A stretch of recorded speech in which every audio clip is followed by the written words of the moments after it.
එයාකෝල එකක් හදාගන්න පුළුවන් හොඳම ක්‍රමයක් මම අද ඔයාලට පෙන්නන්නම්. මේ තියෙන්නේ අපි කාලා අයින් කරන අයිස්ක්‍රීම් කප් එකක්.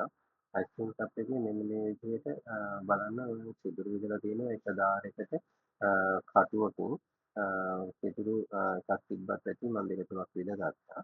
මේක ඔය විදිහට සිදුරු විදලා රඳව ගන්නවා. මම නම් මෙතන මේ ට්‍රයල් එකක් කරේ කරලා අත්හදාගෙන ඉවරලා මේ පටිය මේ නූල් දාලා ගැට ගහගත්තා. ඒ පැත්ත පොඩ්ඩක් ඇද වෙන විදිහට හරියට මේ තටු කෙලින් වගේ හෝ පොඩ්ඩක් පස්සට වෙන්න තමයි මේක රඳව ගන්න ඕනේ.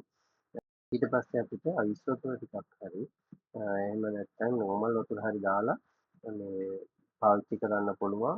මේකෙන් කුඩා සිදුරු වලින් බින්දුව වැටෙන ගමන් ඒකට මාර කූල් එකක් දැනෙන්නේ. ඔයාලත් කරලා අත්හදලා බලන්න. මම මේක මේ අත්හදා බලලා තමයි ඔයාලට මේ දාන්නේ. මාරම කූල් එකක් තියෙන මේ කාලේ හැටියට ඉතාමත් වටිනවා. හරි එහෙනම් ජය වේවා.